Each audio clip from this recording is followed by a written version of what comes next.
Since 1940, we've had hundreds of pathogens that have either newly emerged into never been seen before at all, or re-emerge into new places where they'd never been seen before.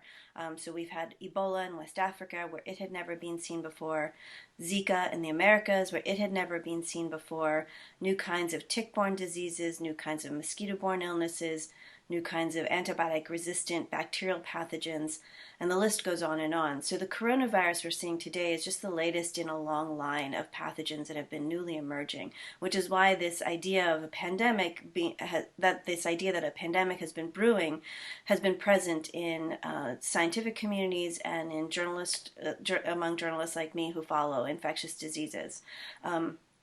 About 60% of the new pathogens that we're seeing today originate in the bodies of animals. About 70% of those originate in the bodies of wild animals. And this is because humans and wildlife are coming into novel, intimate contact. A few hundred years ago, most of the planet was untouched by human habitations.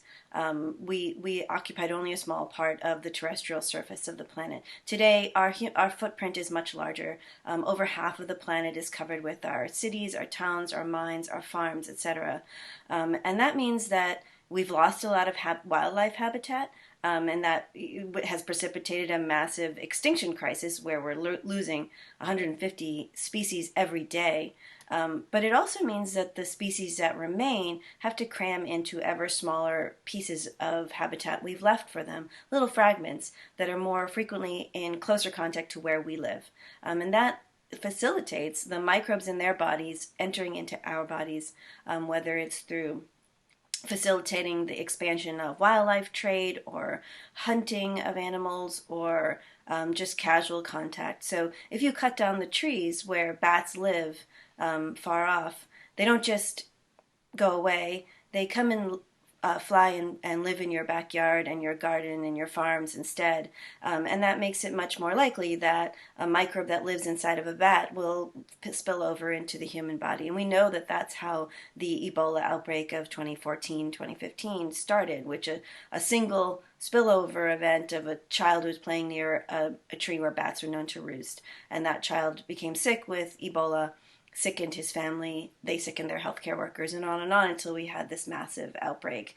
And so it's really about this interaction between humans and wildlife, that interface, and we're changing that because of our huge footprint on the planet. And that is due primarily to the expansion of the industrial civilization we've all come to rely on, driven primarily by our own consumption.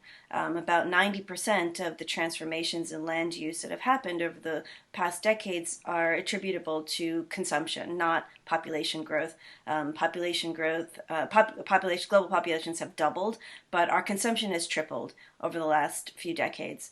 And so as we use more and more stuff, we destroy more and more wildlife habitat, and that makes it more likely that the microbes that live in animal bodies will spill over into our bodies, and also vice versa. So I think the way we think about these diseases needs to change. We need to look at them in a much broader context about how humans are interacting with nature, and not think about pandemics as if they are lightning bolts that just come out of the sky out of nowhere, and that we have to simply protect ourselves with defensive measures. There's a lot we can do to change our behavior and our consumption patterns and the way we interact with nature, so that we can prevent pandemics from happening in the first place. We can do things like connect human health with animal health, with wildlife health, and the health of our ecosystems and other peoples. We can do things like protect wildlife habitat so that the microbes that live in animals stay in animals' bodies and don't spill over into our bodies. We can do things like protect the most vulnerable among us, the people who are living on the front lines of the human-wildlife interface, whether that's people working on factory farms, or people who are bushmeat hunters, or people living in slums who are often the first to suffer the effects of these novel pathogens when they emerge.